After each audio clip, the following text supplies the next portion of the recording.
ನಮಸ್ತೆ. SS engineering ಓದ್ತಿದ್ದು ಮಾತಾಡ್ತೀನಿ. ಇವಾಗ ಈ ವಿಡಿಯೋ ನೋಡೋದು ನೋಡಿ ಅಂದ್ರೆ ರೋಟರಿ ಚೆಕ್ ಮೆಷಿನ್ ಅಂತ ಈ ವಿಡಿಯೋನ ನೋಡ್ತೀನಿ.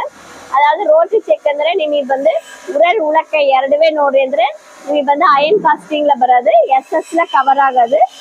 ಈ ತರ ಮೆಷಿನ್ ಬಂದು ತಗೊಂಡ್ರೆ ಅಂದ್ರೆ ನಿಮಗೆ ಬಂದು ಮೇಂಟೆನೆನ್ಸ್ ಬಂದು ಕಡಿಮೆ ಹೆಂಗಿರೋದು, ಆಯಿಲ್ ಕೆಪಾಸಿಟಿ ಬಂದು ನಿಮಗೆ ಬಂದು ಜಾಸ್ತಿ ಹೆಂಗ್ ಸಿಕ್ಕಿರೋದು. ಈಗ ಕೊಪ್ಪರ ಎಲ್ಲ ನಿಮ್ಗೆ ಬಂದು ರನ್ ಮಾಡ್ರಿ ಅಂದ್ರೆ ನಿಮಗೆ ಬಂದು 60% ಕೂಡ ರಾ ಮೆಟೀರಿಯಲ್ ತರ, ಅதாவது ರಾ ಮೆಟೀರಿಯಲ್ ಬಂದು ಚೆನ್ನಾಗಿ ನೀವು ಯೂಸ್ ಮಾಡ್ರಿ ಅಂದ್ರೆ ಆ ತರ ನಿಮ್ಗೆ ಆಯಿಲ್ ಚೆನ್ನಾಗಿ ಸಿಕ್ಕೋದು.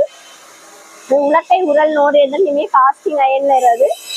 ನೋಡಿ ಅಂದ್ರೆ ನಿಮಗೆ ಎಲ್ಲಾ ತರ ಮೆಷಿನ್ அதாவது நீங்க ஏழு கெப்பாசிட்டி ಅಂದ್ರೆ ನಿಮಗೆ 10 HP அதாவது 10 HP இது வந்து 10 HP ರೋಟಿ ಚೆಕ್ ಮೆಷಿನ್. அதாவது ಮೋಟರ್ ಬಂದು ನೋಡಿ ಅಂದ್ರೆ 10 HP ಕೆಪಾಸಿಟಿ ನೋಡಿ ಅಂದ್ರೆ 20 ಕಿಲೋ ಕೆಪಾಸಿಟಿ. ಈ ತರ ಮೆಷಿನ್ ನೋಡಿ ಅಂದ್ರೆ ನಿಮಗೆ 7 HP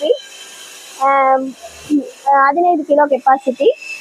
ನಿಮಗೆ ಈ ತರ ಮೆಷಿನ್ ಏನಾದ್ರು ಬೇಕಂದ್ರೆ ಕೆಳಗಿರೋ ನಂಬರ್ಗೆ ಕಾಲ್ ಮಾಡಿಯೋ. ನಮಸ್ತೆ.